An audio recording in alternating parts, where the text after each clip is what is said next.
Bwana wetu Yesu Kristo, tunakuinua na tunakutukuza. Tunakushukuru wewe Bwana kwa neema yako Bwana Jehova Jireh, na kwa utukufu wako Bwana. Wewe ni mshindi katika maisha yetu, na wewe Bwana Jehova Jireh unatenda mambo makuu Bwana Mfalme, unatenda mambo ya ajabu.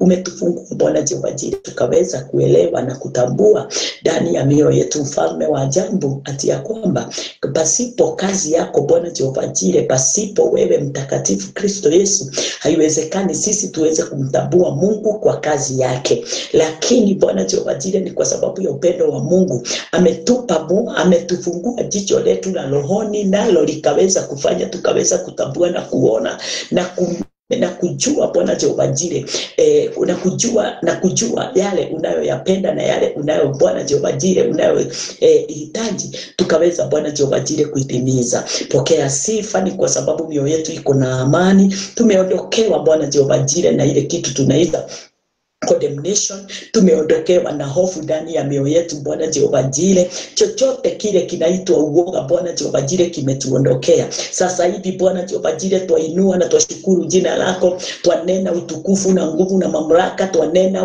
ushindi mkuu Jehova, twanena Bwana Jehova Jireh haleluya, twanena neema ile Bwana Jehova Jireh imetufikisha katika utukufu wako, imetufikisha katika lango lako Bwana Jehova Jireh la utukufu, mahali pale tumepokea kibali ya kuitwa wana wa Mungu kwa kuamini kazi ya Kristo Yesu ile aliyoifanya katika msalaba, kufa, kuzikwa na hata kufufuka siku ya tatu, na kuleta Bwana mapatano miongoni mwa mwanadamu na Mungu wakati ule Bwana Jehova Jireh walikuwa wametengana. Pokea sifa. Miaka 2000 imepita, sisi Bwana Jehova Jireh tumeingia katika neema, tumeingia katika pendo, tumeingia katika mapumziko, na sasa Bwana tumepumzika katika wema wako Mfalme Jehova Jireh. Huu si wakati wa kujisumbua, ni wakati wa kupumzika, ni wakati Bwana wa kuimba wimbo wa utukufu na kuimba wimbo mpya, ni wakati wa kutambua na kugundua Bwana Jehova Jireh mawazo yako na moyo wako Bwana Jehova Jireh, vile unavyohitaji tukaweza kufanya na kutimiza Bwana Jehova Jireh well divinity into barity thy Father. Pokea sifa Bwana wangu na Mungu wangu kwa uhaki wako Bwana Jehova Jireh. Tumetambua ya kwamba neno lako Bwana ndio lango, neno lako ndio taa, neno lako ndio nguvu yetu, neno lako ndio uzima wetu, neno lako ndio kitangulizi Bwana Jehova Jireh cha kutenda mambo yote. In the name of Jesus we consulted diversity thy Father be the quality thy kuntariboria dramasesete thy kuntariberia prenete thy Father Jehova Jireh. Tumejua na tumeelewa Bwana Jehova Jireh, wakati wowote tunapoishi katika ufalme wa ulimwengu, hakuna jambo lingine isipokuwa tu Mfalme wa ajabu kukubali miili yetu ikaweza kumezwa na mwili wa ndani, mwili wa roho, na ndio mwili wetu Bwana Jehova Jireh usikaweza kuongoza mwili wa roho, ila Bwana Jehova Jireh mwili wa roho ukaweza kuwa na nguvu na mamlaka juu ya kiungo chochote ndani ya maisha yetu Bwana Mfalme ya mwilini. Ilibonete endezete thy contaribility. Asante Mungu wetu Mfalme, ni kwa sababu neno lako asubuhi ya leo Bwana litaweza Bwana Mfalme wa ajabu kutia watu wengi nguvu, litaweza kufungua wengine, litaweza kufanya wengine Bwana Jehova Jireh waendelee kwa imani na kwa amani. Ni kwa sababu Bwana Jehova Jireh wameongezewa nguvu ndani yao kulingana na vile Bwana Jehova Jireh uliyopenda. Wewe ni Mungu Bwana Mfalme, mapenzi yako ni watu wote wahubiriwe waweze kuokolewa. Na asante ni kwa sababu ya hii kibali kikuu sana umetupatia ya kuendelea Bwana Jehova Jireh na kuhubiri na kutupa Bwana Jehova Jireh neno lako kwa wingi ndani ya mioyo yetu na ndani ya maisha yetu katika uweza wako Bwana. Ninawaombea watu hawa wote Bwana tulio nao Mfalme wa ajabu na tutendao kazi pamoja nao, hawa wamama wote Bwana Jehova Jireh na hata wazee, we dinested thy Father be claimed to rehanded thy Father. Ninawaombea nguvu zako na mamlaka yako katika maisha yao na katika Bwana Jehova Jireh kazi wanazozifanya katika Bwana Jehova Jireh kuhubiri kwao Bwana Jehova Jireh na ulezi wa watoto wao. Wewe wale wote wako na ndoa zao Bwana Jehova Jireh, nyumba zao na mabwana wao Baba, ninawaombea amani Bwana na ushirika mwema, mapatano Bwana na kuwa na fellowship sawa sawa kulingana na vile inavyohitajika.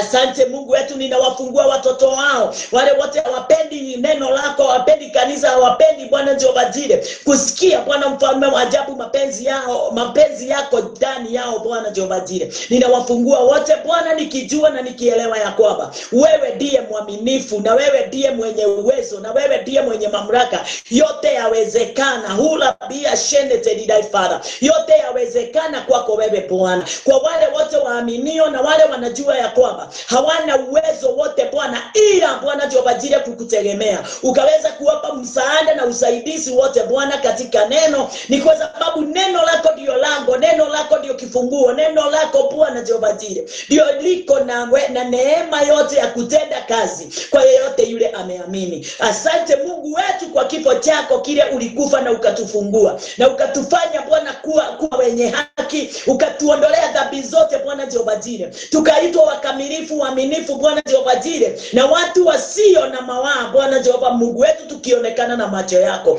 Pokea sifa Bwana wetu Yesu Kristo. Wewe Bwana ni Mungu wa rehema, wewe Bwana ni Mungu wa neema, wewe Bwana ni Mungu wa utukufu Mfalme. Kwa wote wako Bwana Jehova Jire hakuna hata moja utakapoachilia, wote utawaweza kuwafanya Bwana Jehova Jire kukua viumbe vipya Bwana Jehova Jire katika maisha yao yote, hata mwilini mwao, katika maisha yao ya mwilini mabadiliko itaonekana. Magonjwa yote Bwana Jehova Jire umetumalizia na umetuficha Bwana Jehova Jire katika wingu la utukufu wako. Tupokea sifa Bwana wetu Yesu Kristo. Ni kwa sababu wewe ndiye tutazamia tu, wewe ndiye Bwana Jehova Jire mtakatifu. Tuategemea katika maisha yetu yote Bwana Jehova Jire, katika umwili na katika kiroho. Tukutegemea wewe uweze kutuonyesha na kutuongoza na kutufanya tukaweze kuwa katika fellowship moja sisi wote ya kukutukuza na kufanya wengine wengi waweze kuokolewa.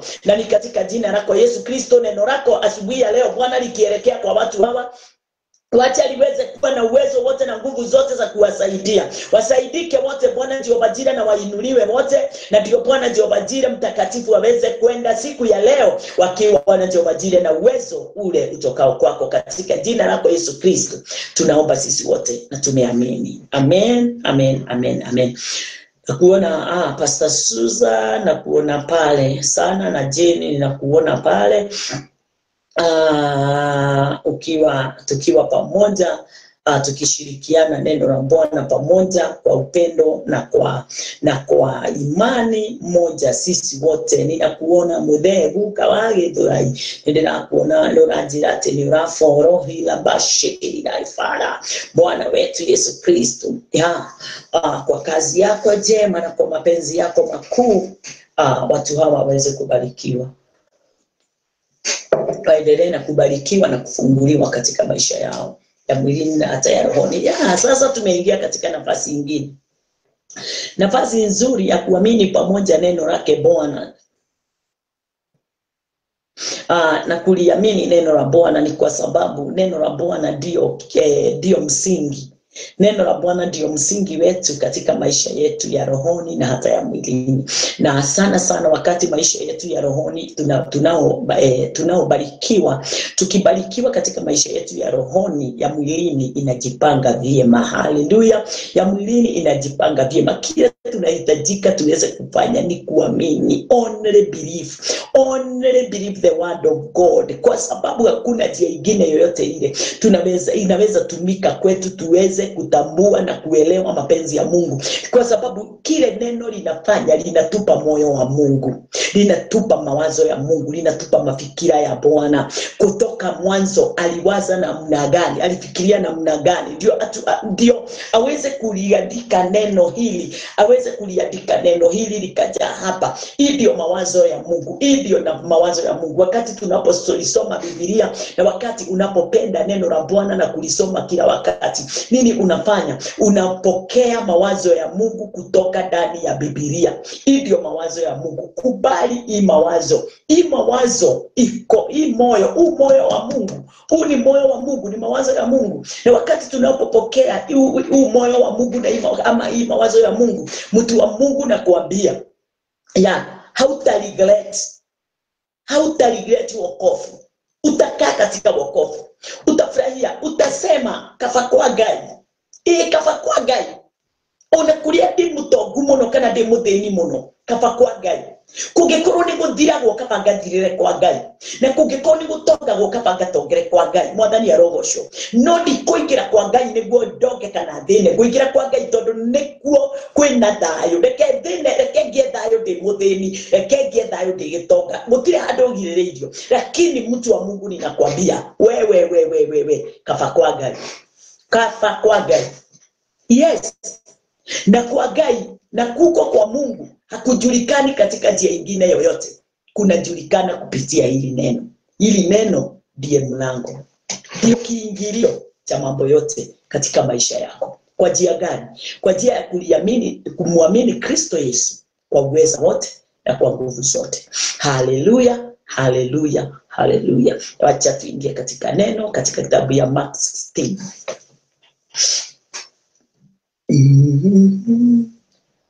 Siku ya kesho tuweze kupatana sisi wote katika tupatane kesho asubuhi wakati kama huu na hii topic tu ya the kingdom of God is in us. Alafu jioni saa 3 mpaka saa 4 tuweze kukutana pale katika mtandao tu wa Wendani, katika tu mtandao wa Wendani tuweze kuangalia mambo yale tunaopitia katika ndoa na vile tunavyofaa kufanya wakati ule tuko ndani ya ndoa. Na nikisema sisemangi vile ninaongea ati yes kabisa nikafa kwa Ngai niguo Pastor Susan ginena haya ninaonea ya ndoa ama ya familia na familia and church na nena kuhusu family and church na ninanena kuhusu katika mambo yale yanaofanana, inaangusa kanisa na inaangusa nyumba na inafanana yote. Yes. Na kule ndani tukiendelea kusoma tunaona yani ile mimi ninafundisha sio ile iko na kile watu wengi wanapendanga kuhoyokerwo kutinda mwiri twekayo niguo guthie asha ni ndinafatana macio mothe sina haja na hayo yote hata kidogo. Niko na haja na vile upendo wa Mungu unavyopatikana katika ndoa kwa mume na mke, upendo wa Mungu vile unavyopatikana katika kanisa. Watu wanakuwa na a good fellowship, wanakuwa na fellowship, ile fellowship inakuwa vyema. Relationship tena ya mwanaume na mwanamke inakuwa vyema. Bwana asifiwe. So ninashukuru Bwana wetu Yesu Kristo sana kwa sababu nilitambua sio kwa kuoga na sio kwa kuwa mrembo na sio kwa mambo yale tunafikiria ati hiyo ndio itafanya ndoa yetu isimame, sio kwa rafu, hata sio kwa rafu ile ati no rafu ile upendo inagongwa na vitu nyingi, sio kwa sex. Wakati ule upendo umegongwa hata sex haina utamu. Sawa, mambo kama hayo tunaangalia tunaona ya kwamba kuna yale sana inahitajika na hakuna mtu ataweza kuyaondoa katika maisha. Lakini kwa sababu tulianza juzi, wewe usiwe na haraka. Hivyo ndivyo naambianga kila mtu wakati wowote. Usiwe na haraka. Ninaendaga pole. Na ni wakati ninapokanyanga pole ninafurahi. Lakini yule naye ananifuata, naye anafurahia. Baada ya wakati wa muda mkubwa unafurahia. Thank you Caroline na kuona pale. So nataka tuingie katika kitabu ya Mark 16. Mark 16 what? Mark 16 14. Mark 16 14.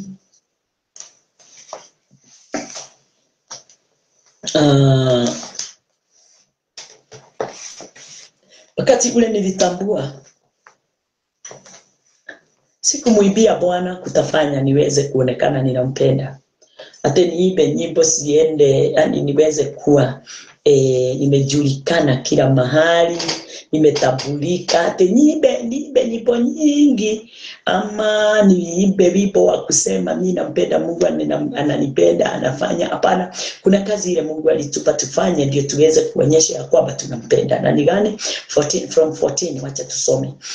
Afterward he appeared unto the 11 as they sat at meat, and upbraided them with their unbelief and hardness of heart, because they believed not them which had seen him after he was risen.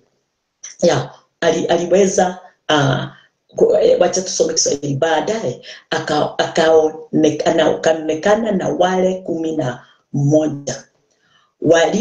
walipokuwa wakila, akawakemea kwa kutokuamini kwao na ugumu wa mioyo yao, kwa kuwa hawakuwasadiki wale waliomuona alipofufuka katika wafu. Acha tuendelee tu, nitarudi pale. And he said unto them, go ye unto all the world and preach the gospel to every creature. Akawaambia, enendeni, wacha nisome Kiingereza tu. He that believeth and is baptized shall be saved, but that believeth not shall be damned. Number 17, and those signs shall follow them that believe. In my name shall they cast out devils, they shall speak with new tongues. Number 18, inasema ya kwamba they shall take up serpents, and if they drink in deadly things, it shall not hurt them. They shall lay hands on the sick and they shall recover. Wakati nilipokuwa ninasoma haya, nilijua Mungu hana upanguzi. Baba wetu hana upanguzi kamwe. Ametutuma sisi wote. Walio na masikio na wasikie ya kwamba wametumwa waende wakahubiri Injili. Tumetumwa, mimi na wewe mahali pale, tumetumwa tukahubiri Injili ya Kingdom of God. Twende tukawahubirie watu Injili ya ufalme wa Mungu. Hatujatumwa twende tukahubiri juu ya uponyaji tu. Hatujatumwa twende tukahubiri juu ya utajiri. Hata hakuna topic ya utajiri katika Biblia. Hatujatumwa twende tukahubiri tu juu ya yani hiyo prosperity. Ni mambo mengi, wacha nikuambie mengine wakati mwingine nakosanga kuyataja sababu sitafafanua. Hata ninaweza taja mambo ya deliverance, mambo ya revivals. Unaona? Kwa sababu mambo hayo tuliishika tukafikiria wakati tunapoiba hizo nyimbo tumeokoa watu. Hapana. Yes, kuna deliverance. Nayo ile deliverance watu wananena kuihusu. Si deliverance ile inaofanya mwanadamu aweze ama mtu aweze kuwa na amani katika moyo wake. Ati kwa sababu ninasema deliverance, sasa mtu anafikiria ati ni kudeliviwa tu kwa mapepo, ni kudeliviwa tu katika hali problems. No, hii deliverance tunanao juu yake, ile inanenwa na wale wa mtabu wao Christ na kazi yake. Ni watu wale wajua nini?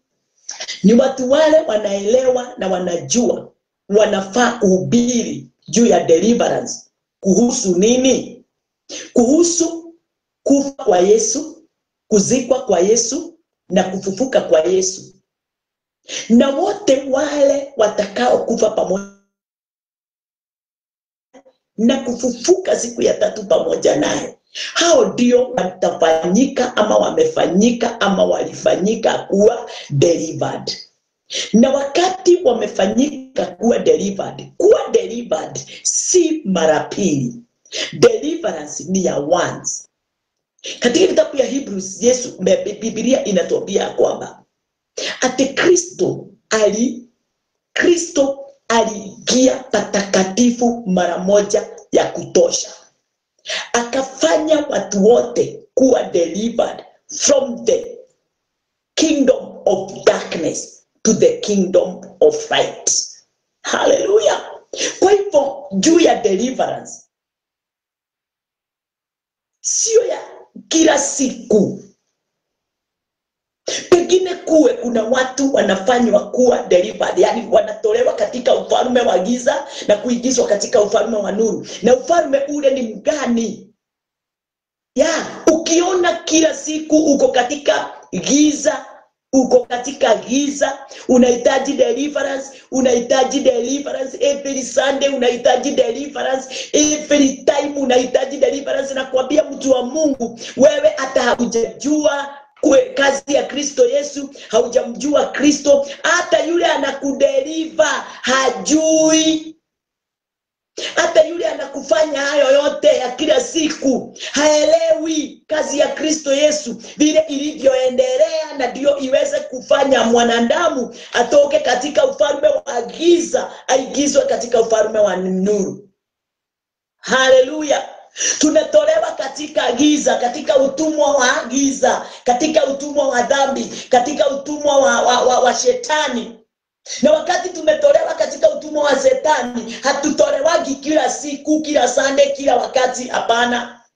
Tumetolewa mara moja ya kutosha. Tumeukia Kristo na kazi yake mara moja ya kutosha. Si kila siku, si kila Sunday. Kama vile hakuna ubatizo mbili. Ubatizo ni mmoja. Yesu alibatizwa ubatizo mmoja na John the Baptist, na hakubatizwa tena. Haleluya. Lakini watu wanachukua hiyo ni kama mahubiri.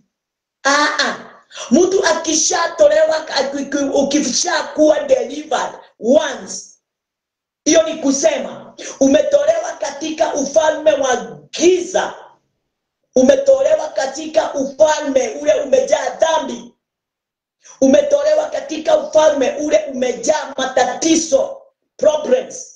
Umeingizwa katika ufalme wa nuru, na katika ufalme wa nuru hakuna mwingine anaoonekana wala patikana isipokuwa tu Christ, God and Holy Spirit.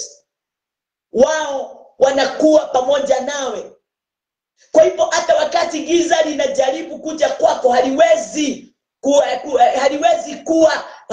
kupata nafasi ya kukutawalia, sababu wakati Kristo ameingia ndani yako na utawala wake umeanza kazi ndani yako, giza haiwezi pata nafasi ya kuingia ndani yako.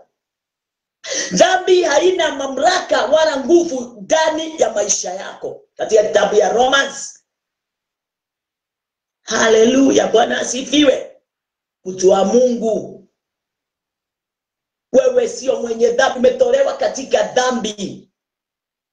Umetolewa katika mwili wa dhambi ukaingizwa katika mwili wa neema. Haleluya. Hiyo ni jambo moja inanisumbua wakati ninaona watu wako katika, na tena Kristo Yesu akiwa ndani yangu, sihitaji revival hizo vitu inaitwa revivals. Ifanywe na wale wanafanya, lakini Christ amesha revive. Christ akiwa ndani yangu, ametosha. Christ akiwa ndani yangu, hapungukiwi, hafifii. So kila wakati anakuanga katika uwezo wote na katika nguvu zote na katika mamlaka yote. Mwanzo watu wale wako katika dini, religions, hao ndio wako ndani ya hiyo mambo mengi. Na watu hawagrow, hawakui, na mawazo yao wakati wowote inawaza kuhusu kazi, matendo.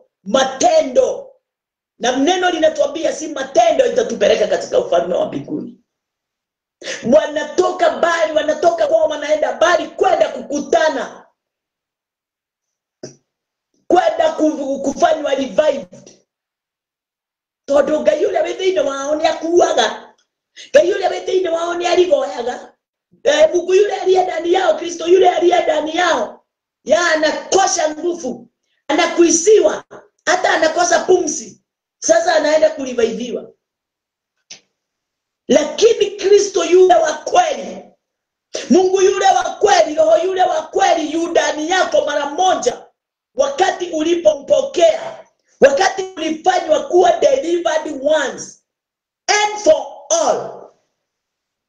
Mtu wa Mungu hakufi, hafifi, hapungukiwi, anakaa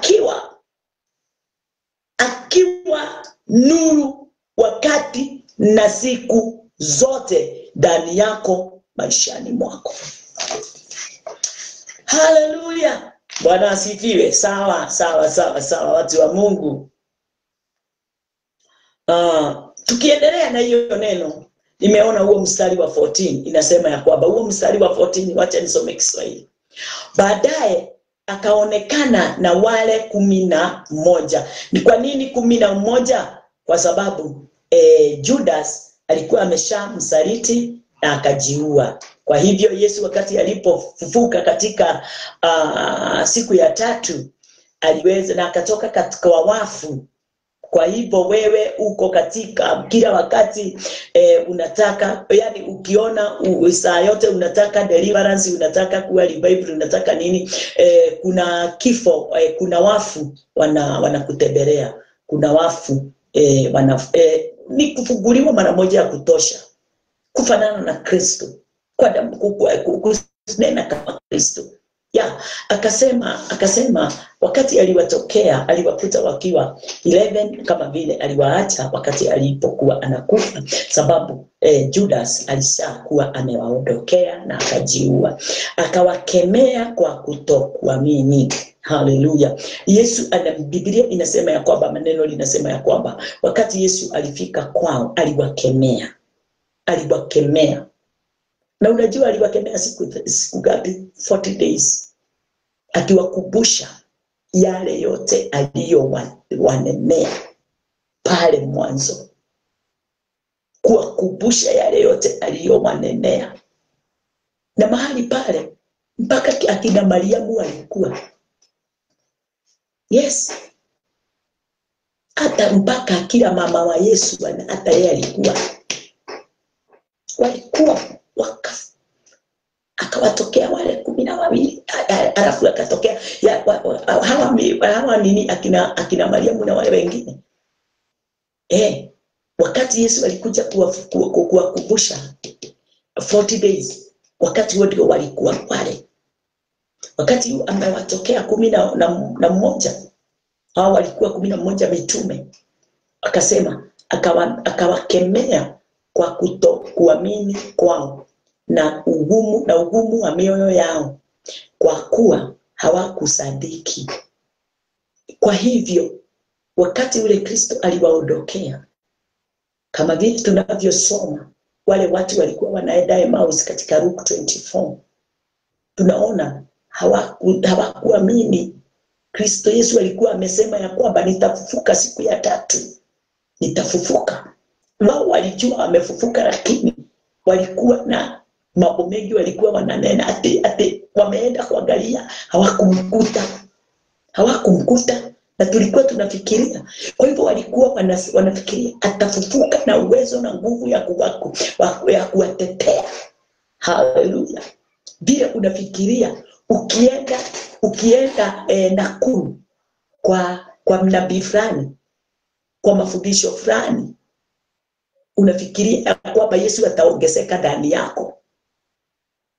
Unafikiria utajiri utaongezeka ndani yako.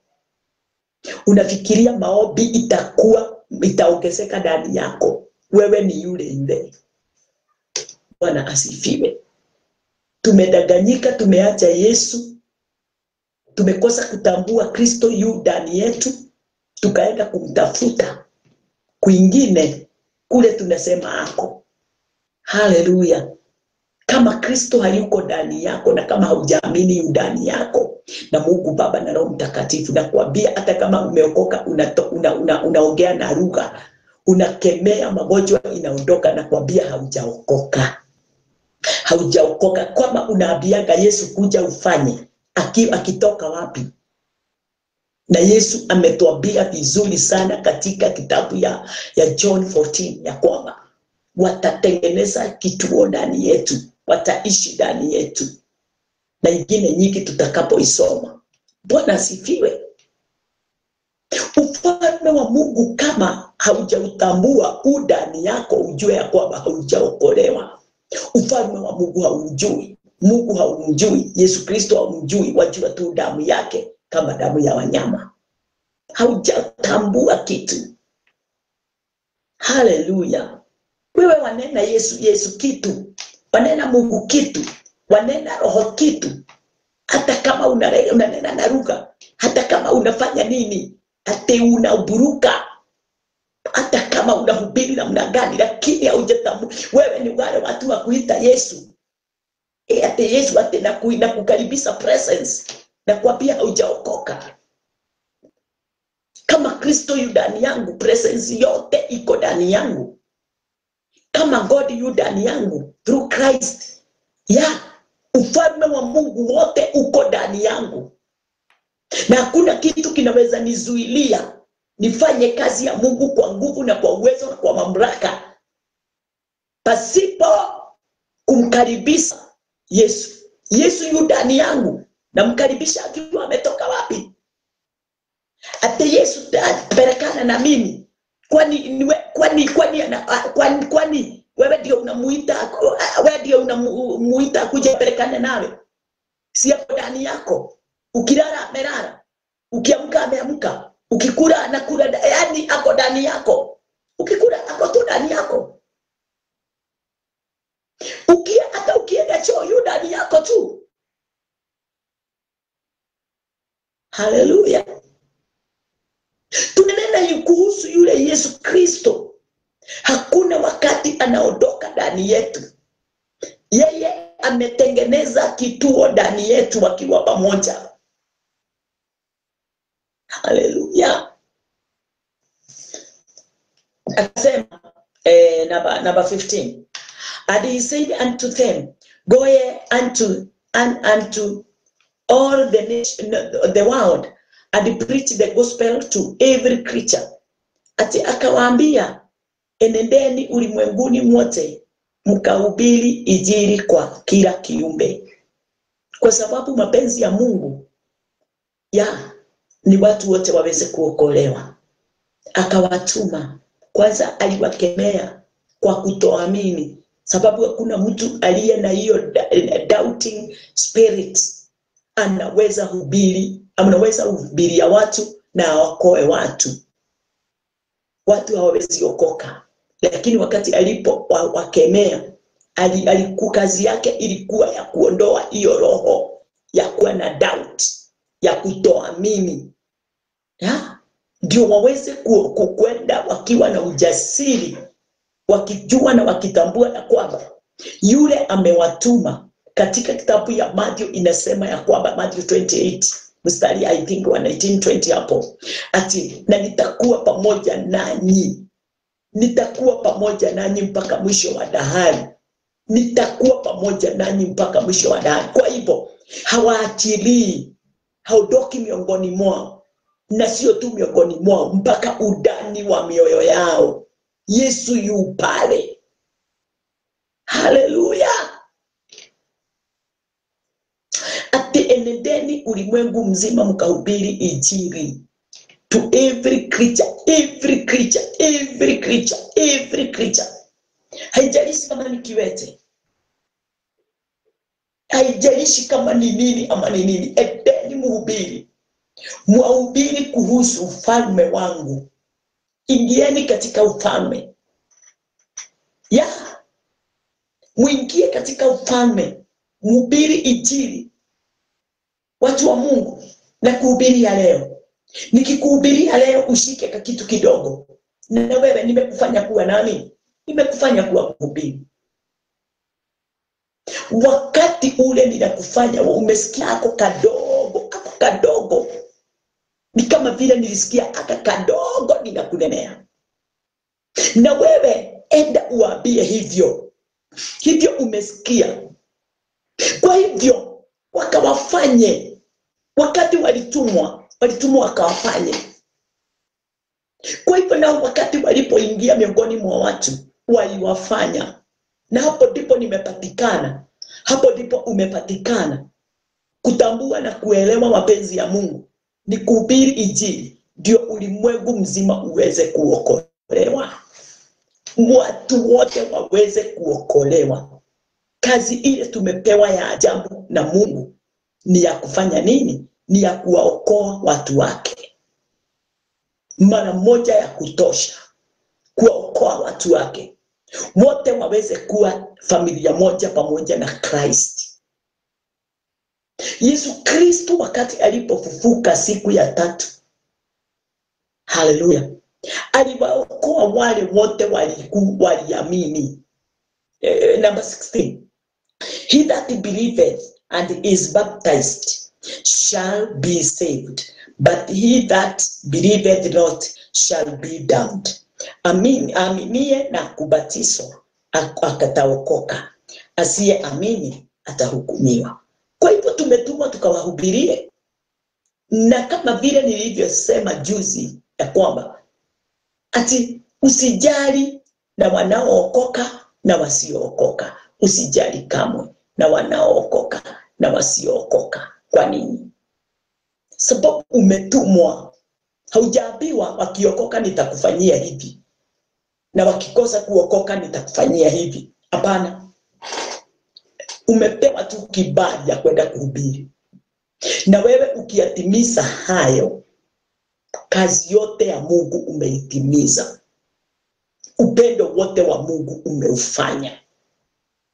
Haleluya. Kwa hivyo kusema ninampenda Bwana, ninampenda Mungu na mjua Mungu, ni kusema ya kwamba mimi na yeye tu katika ushirika mmoja. Tushirikiana, tutenda kazi pamoja, tuandamana pamoja. Haleluya. Bwana asifiwe. Kama yani kusema moyo wa Mungu ndio moyo wangu, mawazo ya Mungu ndio mawazo yangu, neno la Bwana ndio neno langu, mapenzi ya Bwana ndio mapenzi yangu. Hukumu yote iliondolewa. Sasa kile niko nacho ndani yangu ni mapenzi, ni upendo wa Bwana. Haleluya. Ukitokea na ule moyo huo, utafanya watu waweze kujua na kutambua kuna siri katika maandiko, hata kama sijaitambua, lakini nitaitambua sababu nimemwona mmoja anayeitambua. Haleluya. Wakati ule mimi nilijua kuna watu walio na siri ya ufalme wa mbinguni kamili. Waja hawa kushida hapa wakitupigia makelele, wakituambia mambo ya nini, ya kutoa, prosperity na miujiza na ishara zenye hazitoki kwa Mungu, wamejitengenezea, wanajiumbia. Wakati nilijua kuna siri pasipo hata miujiza na ishara. Hatare siama na morio irona niyo. Isipokuwa tu kunenewa neno, kufundishwa neno, kuamini, unakuta wewe ndio umefanyika kuwa muujiza. Unakuta wewe ndiye yani miujiza na maishara inafanyika hata wewe kabla haujachukua hiyo jukumu ya kuwekelea watu mikono, haleluya, na kuwapaka mafuta na kuwapa maji na kuopea vitambaa na vitu zingine na kuwapitishia katika nini vitu zile zote. Nikaelewa na nikatambua, kwa hivyo kuamini neno la Bwana ndio linafanya kazi yote, ndio kazi yote katika maisha yangu. Ate kuliamini tu, hata magonjwa ilikuwa imejificha ndani yangu, hilo neno kulisikia tu na kuliamini, miujiza na maishara inaanza ndani yangu, inaanza udani ikitoka nje, haleluya. Kwa hivyo kwanza ninatengenezwa, ninatimbiwa katika udani wangu, moyoni mwangu. Mawazo ya Mungu inaingia ndani ya mawazo yangu, moyo wa Mungu unaingia ndani ya moyo wangu. Tunapatana, tunakuwa kitu kimoja, na kutoka pale miujiza na ishara, wakati ninapohubiri pasipo kuwawekelea mikono, pasipo kuangusha, pasipo kuwapa kitu, hata pasipo kukula meza na kukunywa divai, na hata pasipo ubatizo, watu wanaokolewa katika neno, watu wanafunguliwa katika neno, watu wanaamini mapenzi ya Mungu na miujiza na ishara za Mungu, hata pasipo kuonyesha hiki kimebadilika, kilikuwa ng'ombe na sasa kimekuwa kikombe. Hakuna kitu kama hiyo. Bwana asifiwe, haleluya. Hali zinabadilishika kwa sababu ya imani iliyotoka ndani ya neno. Jambo la kwanza, utafuteni mfalme wa mbinguni na haki yake, na yale mengine mtazidiziwa. Yesu akawatuma akawaambia kwamba enendeni ulimwengu mzima mkawahubirie injili, mkawahubirie injili. Yani na yeyote yule atakaye amini ataokolewa. Kwa hivyo wameambiwa endeni mkahubiri injili kwanza wahubirie injili. Na akasema kwamba na wakati mnapohubiri wacha tusome nenyenda gũthoma ndiye kwalianie ati inasema ati aminie na kubatizwa ataokoka, asiyeamini atahukumiwa. Yes. And these signs, hizi signs, sina anasema, and these signs shall follow them that believe. In my name shall they cast out demons. They shall speak with new tongues. Ati wakati tunapohubiri, wakati tumetumwa, wakati mitume walitumwa, walitembea na ishara. Kwa sababu wametumwa na mwenye ishara. Neno la Bwana wakati linapoingia ndani yetu, pasipo ubatizo wa maji, watu wanabatizwa katika roho.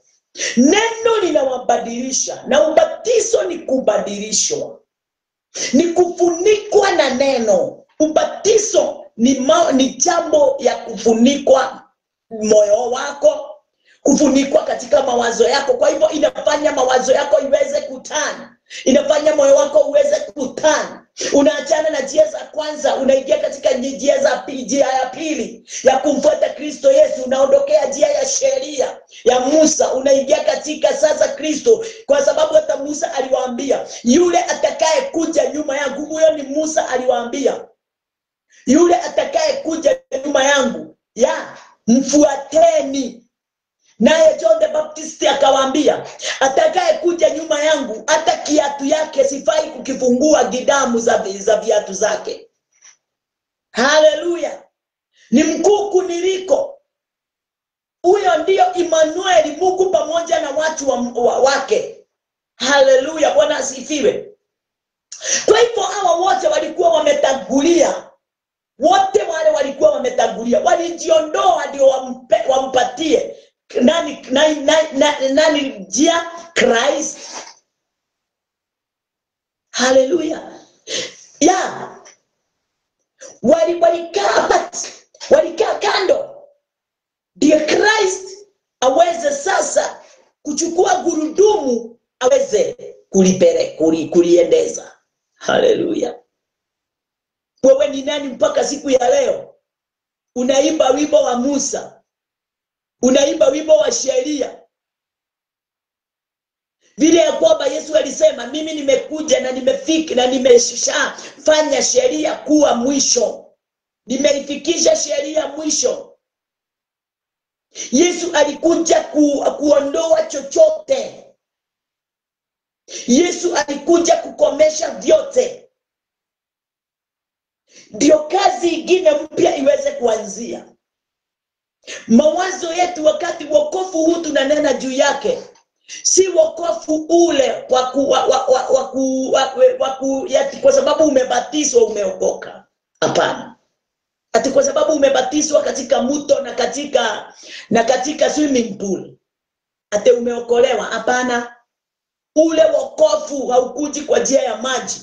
Wokovu unakuja kwa njia ya Roho Mtakatifu. Bwana asifiwe.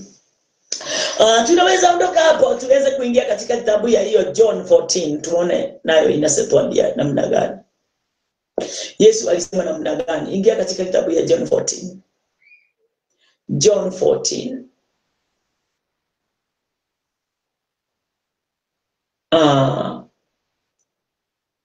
Yeah. 23. John 14:23.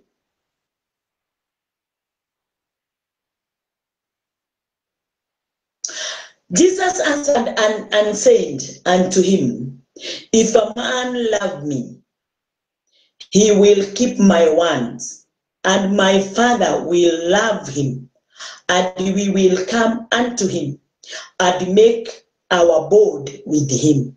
Yeah. Ati ufalme wa Mungu udani yetu. Yesu akasema, Yesu akajibu akawaambia, mtu akinipenda atalishika neno langu. Kwa hivyo hakuna mtu anaweza lishika neno la Bwana kama hajampenda Yesu, hajamjua Yesu, hajamwamini Yesu, hii kitu. Unajua tunashikaga hii mambo hivi msaha. Na yeye ili neno tunalolisoma ndio linatuambia vile tunafaa kufanya. But tunadhani ya kwamba tumepata ufalme wa mbinguni kwa sababu twajua kusoma, kwa sababu tulisikia, kwa sababu tunataja Mungu na kutaja Yesu. Hebu nikwambie, mwanamke anaolewa hata wakiwa wamefikisha miaka 10 ama 2 ama 1 ama 30 ama 50. Mwanaume yule akikufa anaendelea tu kujitanisha na yeye. Bwana asifiwe. Haleluya. Tuko pamoja. Kristo Yesu akajibu akawaambia, mtu akinipenda atalishika neno langu. Mungu akinipenda atalishika neno langu. Kwa hivyo ndio niweze kuendelea na kuzenda kuhusu Christ. Ni lazima nimwelewe, nimtambue, nimweze kumjua. Ndio wakati ninaponena juu yake, ninanena juu ya mtu ninayejua, kama vile mimi ninajiita Lady wa elimu wa Shukia, my husband. Na kuna wakati nilikuwa ninajiita Lady wa elimu Dongo. Haleluya. Ule Dongo nilikuwa ninajiita juu yake ninamjua. Lakini ikafika nafasi, nikawa na nafasi ya kujichagulia nitaitwa wanani. Bereni wakati tulipozaliwa, hatukuigizwa ndani ya Kristo, tuliigizwa ndani ya sheria. Na tulijitabulisha na sheria usiku na mchana. Tulinena kuhusu sheria ya Musa usiku na mchana. Nilijiita wadomo usiku na mchana. Basi siku moja Ikafika nikajiamulia hata mimi ninaweza kuwa na identity. Nikaweza kumchagua my husband. Yule siku ya leo ninaitanishwa naye na nitaitanishwa naye mpaka kufa. Yule sitaondoka kwake kamwe. Katika kuitanishwa nimeitanishwa naye. Nimuondoke nisimuondoke. Hiyo alitia ndani yangu. Hiyo muhuri alipiga ndani yangu, hata nikimuondokea niende nikaolewe na mwingine. Yule aliyae ndani ya mawazo ya mtu ni huyo. Tiga aria mathia mundu agathie mieri eri ati ni urahikite mwaka na ni ura ti oguo ndirathi uhoro. Haleluya, Bwana asifiwe. Wakati ule mtu grow up na akawa na nafasi ya kujichagulia, freedom of choice. Mtu anajichagulia atakaa katika sheria ama atakaa katika neema. Nitakaa katika ndani ya Kristo ama nitakaa katika kwa Shetani. Uamuzi wako ndio unakusimamisha katika nafasi yako.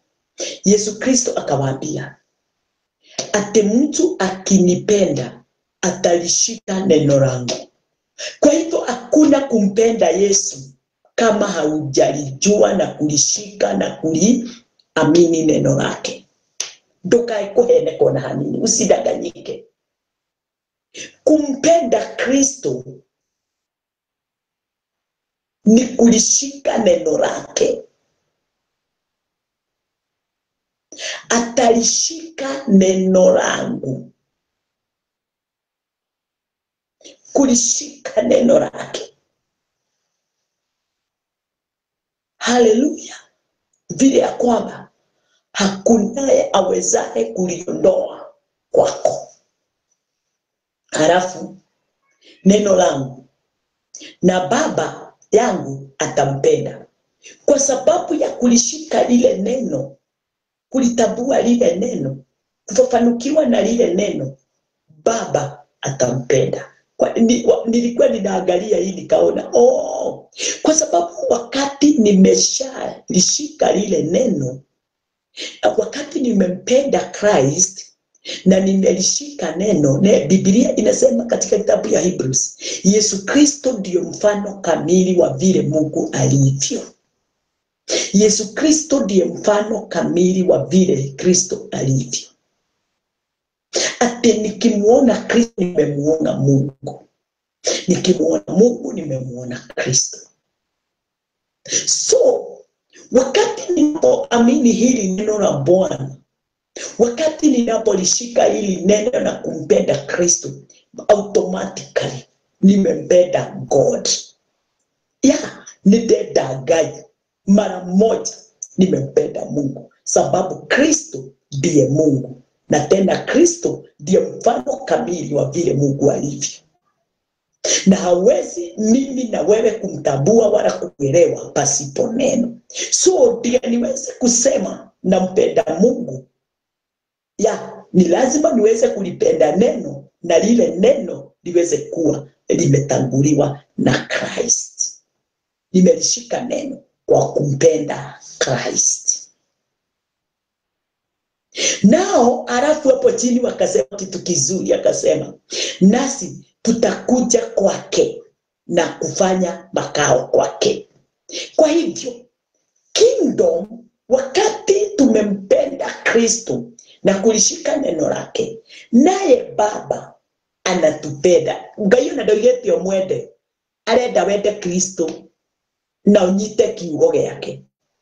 Oro wa wendo wa Ngai ugekijikamilisha ndani.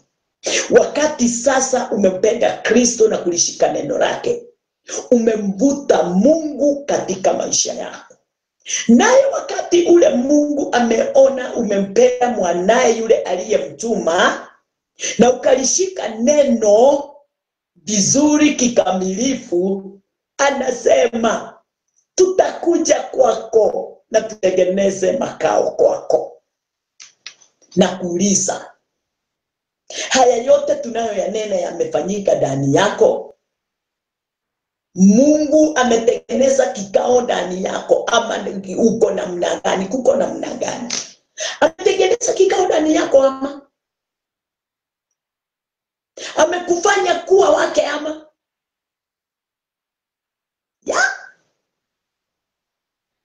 siri iko hapa, kumpenda Christ, kumjua Christ na kazi yake imekamilika ndani yako. Hallelujah. Hallelujah. At the number 24, he that loveth me not keepeth not my sayings, and the word which you hear is not mine, but the Father's which sent me. Ifikiri awega fiu.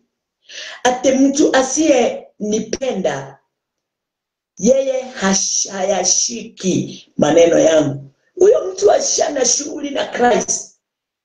Huyo mtu ni wa kutaja tu Christ. Huyo mtu asiye anapenda Mungu. Anasema mimi najua Mungu na ninapenda Mungu na Mungu ananifunulia na kuambia uko bali sana na kutambua neno la Bwana. Uko bali sana na kuwa na uhusiano na Mungu. Uko bali kabisa, sikufichi. Hujaokolewa hata kama unasema umeokoka. Kwa sababu ni neno linakufafanulia njia ya kumtambua na kuingiana pamoja naye, alafu ndiye naye Baba. Kwa kuona hivyo Baba aweze kujileta, kwa sababu anasemaje? Ate mtu asiyenipenda yeye hashiki maneno yangu, na neno mnalolisikia silo langu, ila ni lake Baba aliyenipeleka. Ate kile Yesu anaonena. Kwa hivyo ni lazima tuweze kujisukumia kwa Yesu. Ni lazima tujisukumie kwa kumpenda Yesu na kutaka kulijua na kuliamini neno. Kwa nini? Kwa sababu chochote Christ anaonena akijatoka ndani yake, anasema ya kwamba ni Baba, ni yale yote Baba anenayo. Bwana anayanena hayo. Bwana asifiwe. Na kama ni Baba anayoyanena na wewe hautaki kujiunganisha na Baba na Mwana, Kristo Yesu haumjui na tena haujawahi muona, Mungu haumjui, hivyo ndio 1 John inasema haumjui Mungu na haujawahi muona. Kwa nini? Shida ni moja, kujitoa kwa Christ, kutomjua na kumtambua Christ. Bwana asifiwe. Tukitoka hapo tunaangalia mstari wa Luke 17.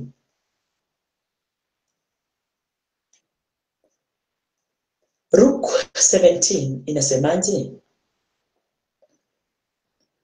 Luke, time yangu inaendelea kuisha. 17:20. Luke 17:20. Inasema, and when he was demanded of the Pharisees,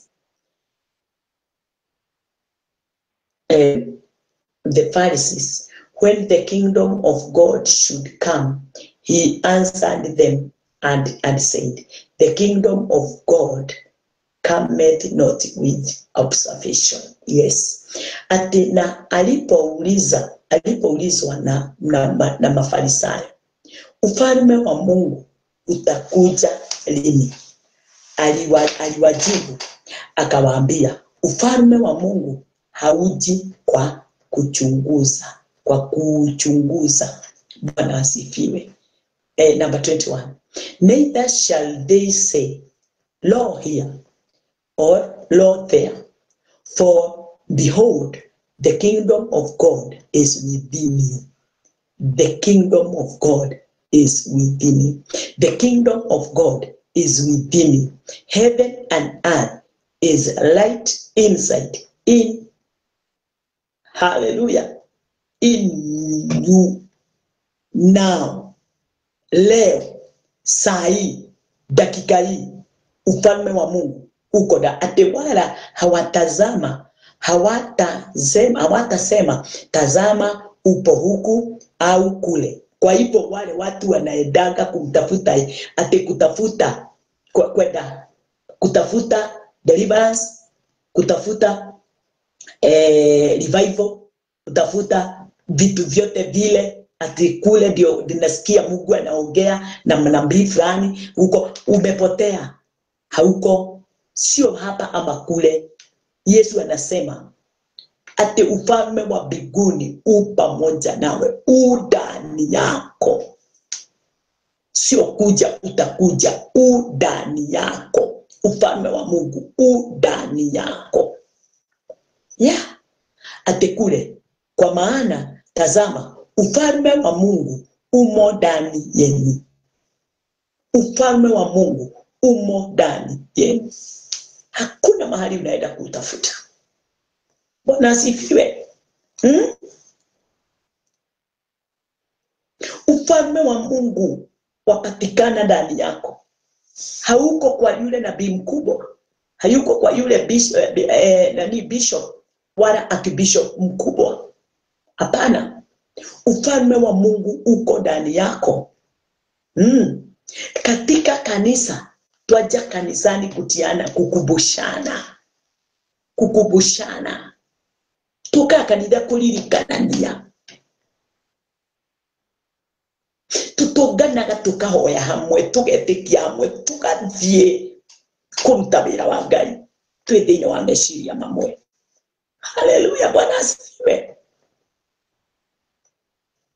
Na wakati ule ufalme wa Mungu umo ndani yetu, tumeona ya kwamba katika hiyo Mark 16 inasema ya kwamba akawatuma akawaambia, na mtakomesha demons, hasitawasimamia, diseases hasitawasimamia, hata mkikanyanga nyoka na kunywa sumu haisitamdhuru. Kwa nini?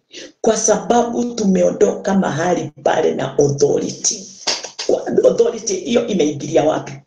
Kupitia kuliamini lile neno tumesema katika kitabu ya John 14. Ati mkinipenda na mshike neno langu. Kulishika neno ndio kutafanya uweze kutenda exploits. Mambo makubwa na maajabu itafanyika ni kwa sababu ya kulishika neno na kumpenda yeye aliyetumwa, akaweza kulinena lile neno, sababu yeye ndiye alitumwa aweze kulinena lile neno. Na wakati tunaponena hayo, tunashusha ufalme wa mbinguni ulimwenguni. Tunashusha ufalme, the kingdom, hapa ulimwenguni. Na wakati tunaposhusha hiyo kingdom, hiyo authority ya mbinguni, tunaileta ulimwenguni na kuambia mtu wa Mungu, utatembea kwa nguvu zote na kwa mamlaka yote. Kwa pendo utaandamana nayo. Haleluya. Na ndio neno linatuambia ya kwamba katika kitabu ya Matthew 18 inasema ya kwamba tukifunga hapa ulimwenguni kitafungwa mbinguni, na chochote tutafungua hapa ulimwenguni, mbinguni kitafunguliwa. Bwana asifiwe. Kwa hivyo ninaona authority inaanzia hapa chini. Pasipo kutambua ile authority iliyo ndani yako, ndio uweze kuamulisha yale yote inayohitajika iweze kufanyika. Kama hauta exercise here on the earth, na kuambia kingdom of heaven haitakufanyia kazi. Kingdom of heaven inatufanyia kazi wakati wowote tume exercise our authority ile iko ndani yetu hapa ulimwenguni. Na pasipo hayo, wewe utakibia huku na kule ukijaribu kutafuta ni wapi nitapokea, ni wapi nitafunguliwa, ni wapi nitaponyewa, ni wapi nitaongezewa roho na nguvu. Hapana, si ndani yako. Do exercise. Hallelujah. Bwana asifiwe. Na utaona kweli kabisa ufalme wa mbinguni umeshuka ulimwenguni na kuanza kutenda kazi kukupitia wewe unaojiona vile unavyojiona. Hapana, wewe ni mtu wa nguvu, wewe ni mtu aliye na mamlaka. Hallelujah. Na wakati unapo exercise authority, hallelujah, ati na kufanya mambo hapa ulimwenguni ifanyike kama vile mbinguni ilivyo, hivyo ndivyo itafanyika. Mwadhani ya rohosho. Amini tu. Amini tu. Ufalme wa Mungu upamoja nawe. Neema ya Mungu ipamoja nawe. Katika kitabu ya Roman 14, hapo ndipo tutamalizia siku ya leo. Roman 14. Katika kitabu ya Roman 14 what? Roman 14:17 inasema, for the kingdom of God is not meat and drink, but righteousness and peace and joy in the Holy Ghost. Maana ufalme wa mbinguni, ufalme wa Mungu, si kula wala kunywa, bali ni haki na amani na furaha katika Roho Mtakatifu. Wakati mtu ameamini neno la Bwana, wakati ufalme wa Mungu, authority, ufalme wa Mungu umefika tu kutua ndani yako, unakuwa na kujua na kuelewa na kufafanukiwa. Ati mapenzi ya Mungu si kula tu na kunywa, si kula tu na kunywa, lakini ni kwa utenda kazi wa Roho Mtakatifu ndani yangu. Yule Roho aliye ndani yangu, yule Roho afanyaye kazi yangu, ni kazi ndani yangu. Na ukikosa kuweka yule Roho ama yule Holy Ghost ndani yako, ati wakati ati kumfanya tu ati yeye ni wa kuleta chakula, kuvaa na kukaa vizuri na kufurahi na kukaa vizuri. Wacha nikwambie, utafanya, yani wakati utaondoa tu kula na kunywa, kwa sababu hiyo ndio tabia mtindo wa watu, kula na kunywa, kukaa vizuri. Lakini nataka kukwambia, wakati Holy Ghost aliye ndani yako, njia nyingi zinafunguka. Sio tu kula na kunywa, njia nyingi zinafunguka. Unahubiria watu wanafunguka, unaombea wagonjwa wanaponywa. Wewe unajiona hivyo. Uwe kiwete, uwe kiziwi, uwe maskini, uwe tajiri, uwe wewe ni mgonjwa hata sasa hivi tunaongea. Nakwambia, wakati tu uta exercise authority ile iko ndani yako kupitia Roho Mtakatifu wa Mungu, na kuambia mtu wa Mungu, utafanya exploits, utafanya mambo makubwa. Utaelewa wewe si wa vile unavyo, wewe ni mtu mwingine, sio yule alikuwa anajiona vile alikuwa anajiona. Wewe ni mtu mwingine, kwa sababu the Holy Ghost is in you. Na wakati Holy Ghost ako ndani yako, ni anadhibitisha na kuonyesha kwamba wewe anafanya uonekane, anafanya reality ya uungu kutoka mbinguni, kutoka ulimwenguni mpaka mbinguni iweze kuonekana vyema. Holy Ghost, haleluya, ndiye anadhibitisha na kuonyesha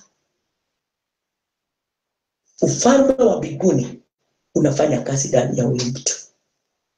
Ufalme wa mbinguni unatenda kazi katika maisha ya huyu mtu, kwa sababu ya kuamini na kukubali ya kwamba Kristo Yesu yu ndani yako, na akiwa ndani yako wewe umekuwa nyumba ya Mungu. Na wakati wowote nyumba ya Mungu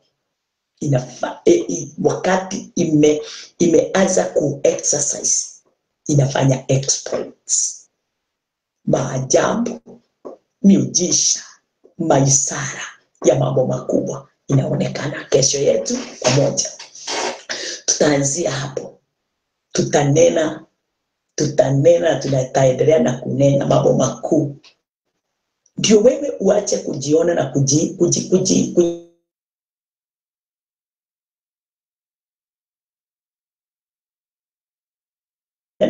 neno la Bwana. Zungumza lako, waambie vile Kristo Yesu alifanya kazi. Aliingia katika ya patakatifu kwa damu yake mwenyewe, na akatenda kazi mara moja ya kutosha. Ulimwengu mzima ukafunguliwa. Mwambie umefunguliwa wewe.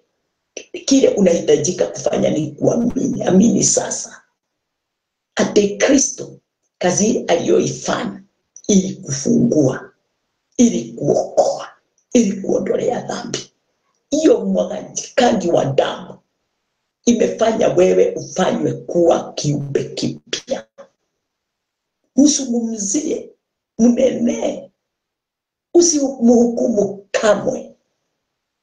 Mwambie, yes, tulikuwa tumehukumiwa, lakini sasa tukiamini kazi ya Kristo, hukumu yote inaondolewa katika maisha yetu. Mwambie, na utaokoa maisha yake.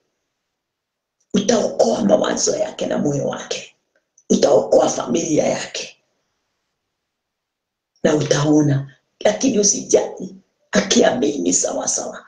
Akikosa kuamini, amejiamulia maisha yake. Maisha yake haiko mkononi mwako tena, hata ya familia yake. Amen. Umemuokoa na kifo. Sasa ni yeye atake na amue kukaa katika kifo wala kuondoka ndani ya kifo. Hiyo yote sasa si kazi yako. Kazi yako ni kumnenea na kumwonenea kwa haki, kwa utakatifu ulio ndani ya neno kupitia Kristo Yesu. Haya mengine tutayasikia kesho na jioni tupatane kwa sababu ya kifamilia. Tuombe. Bwana wetu Yesu Kristo, tunakuinua na tunakutukuza. Umejaa nguvu na mamlaka. Uweza wako Bwana Jehova Jireh umejaa ndani ya mioyo yetu. Asante kwa sababu ya Roho wako Mtakatifu. Yule wakati alipoingia ndani yetu, ametufanya kuwa kutambua mapenzi yako kwa upana kuliko mbeleni. Ametufanya tuweze kutaka, kumbe ulitutoa katika giza na ukatuingiza katika nuru. Na sasa tu nuruni, na ndani ya nuru hakuna giza hata kidogo. Asante kwa kutambua haya, na asante kwa sababu ya kutupa kibali na kufanya yote kwa mapenzi yako. Na katika jina lako Yesu Kristo tunaomba na tunaamini. Amen. Amen. Amen.